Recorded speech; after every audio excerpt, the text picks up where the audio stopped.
আলহামদুলিল্লাহ রাব্বিল আলামিন ওয়াসসালাতু ওয়াসসালামু আলা রাসূলিহিল কারীম ওয়া আলা আলিহি ওয়া সাহবিহি ওয়া আহলি বাইতি আজমাইন। মাননীয় স্পিকার, আমাকে সুযোগ করে দেওয়ার জন্য আপনাকে অসংখ্য ধন্যবাদ। আমি সর্বপ্রথম মহান আল্লাহ তাআলার শুকরিয়া আদায় করছি।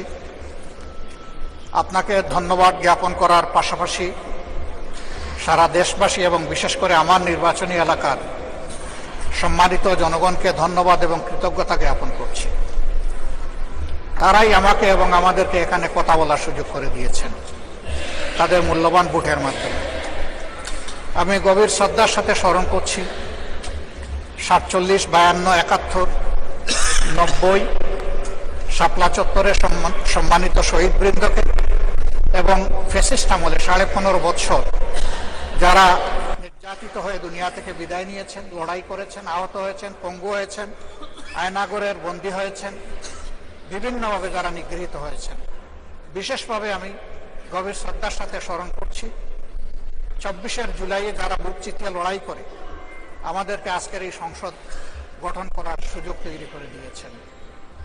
তাদের মধ্যে যারা নির্যাতিত হয়ে দুনিয়া থেকে বিদায় নিয়েছেন, মহান রব্বুল আলমিনের দরবারে দোয়া করি আল্লাহ তাদের সকলকে শহীদ হিসাবে কবুল করুন। যারা আহত পঙ্গু হয়েছেন, আল্লাহ তাদেরকে সুস্থতার নিয়ামত দান করুন। আমরা সকলের প্রতি গভীর শ্রদ্ধাশীল, কৃতজ্ঞ, ঋণী।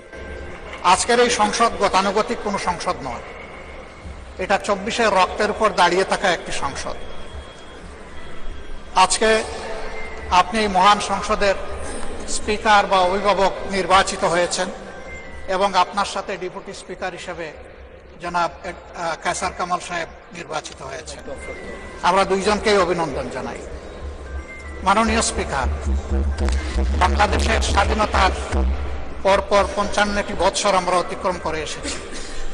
এই দেশের সংসদ এবং সংসদীয় রাজনীতি সত্যিকার অর্থে খুব কম সময়ে কার্যকর ছিল। অল্প যেটুকু সময় ছিল জনগণ তার সুবিধা পেয়েছে। বেশিরভাগ সময় ফ্যাসিজমের কবলে পড়ে এই সংসদ ছিল অনেকটা দামি সংসদ, অকার্যকর। এবং আপনি যে বিরল সম্মানে আজকে ভূষিত হয়েছেন, এই জায়গায় অভিভাবকত্বের দায়িত্ব যারা পালন করেছেন অতীতে, তারা নিজের উপর, সংসদের উপর, দেশবাসীর উপর, গণতন্ত্রের উপর, মানুষের অধিকারের উপর তারা সুবিচার অনেকেই করতে পারেননি। আমরা আশা করি আপনার এই অভিভাবকত্বের জায়গা থেকে, আপনি যদিও একটা দল থেকে নির্বাচিত হয়ে সংসদে এসেছেন, কিন্তু ইতিমধ্যেই আপনি ঘোষণা দিয়েছেন যে আপনি জাতীয়তাবাদী দলের স্থায়ী কমিটির সদস্য পদ থেকে পদত্যাগ করেছেন। এখন আপনি সকলের।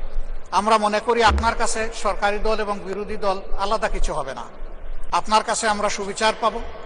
জাতির কল্যাণে যে কথাগুলো বলতে চাইব, সেই কথাগুলো বলার সুযোগ আপনার কাছ থেকে পাব। আপনার নেতৃত্বে এটি একটি গতিশীল সংসদ হবে, এটা আমরা আশা করতে চাই। আমরা আশা করতে চাই অতীতে যে মন্দ নজির সৃষ্টি হয়েছে বিভিন্ন সময়, এটি নতুন করে আর হবে না।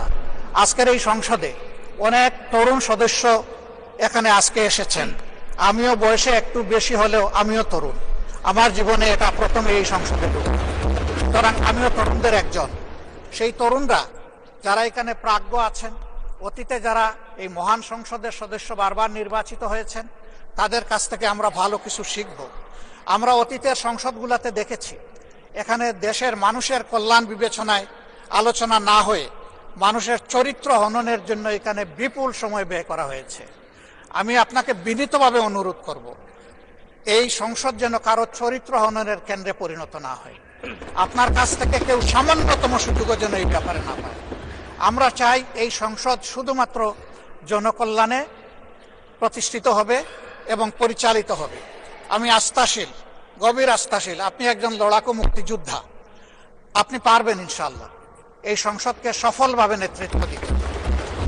আমরা আপনার সঙ্গত প্রত্যেকটি বিষয়ে কথা দিচ্ছি, আমরা আপনাকে সমর্থন দিব, সহযোগিতা দিব, আপনার জন্য দোয়া করব। আমরা আপনার কাছ থেকে শুধু ইনসাফ আশা করব।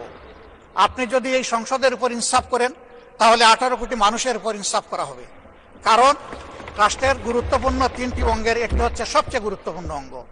এই অঙ্গটা যখন সুস্থ সবলভাবে পরিচালিত হবে, বাকি 2টা অঙ্গ সরাসরি সেইভাবেই কাজ করবে। মাননীয় স্পিকার, আবারও বলি, জুলাইয়ের রক্তের উপর দাঁড়িয়ে এই সংসদ। জুলাইয়ের একটা প্রত্যাশা ছিল, একটা মাত্র স্লোগান ছিল, উই ওয়ান্ট জাস্টিস। আমি আবার এটা এখন উচ্চারণ করলাম, উই ওয়ান্ট জাস্টিস। আপনার মাধ্যমে সমাজের সকল অসঙ্গতি, অন্যায়, অপরাধ, দুর্বৃত্তপনা, এটা রাজনৈতিক হোক, অর্থনৈতিক হোক, সাংস্কৃতিক হোক, এই সবগুলার অবসান ঘটবে এই সংসদকে কেন্দ্র করে। এই প্রত্যাশা ব্যক্ত করে আমি আপনার সুস্বাস্থ্য, দীর্ঘ হায়াত কামনা করছি এবং সফল নেতৃত্ব আমি কামনা করছি, যে আপনি অভিভাবক হিসাবে ইনশাআল্লাহ সফলভাবে নেতৃত্ব দিবেন। আল্লাহ হাফিজ। আসসালামু আলাইকুম রহমতুল্লাহ।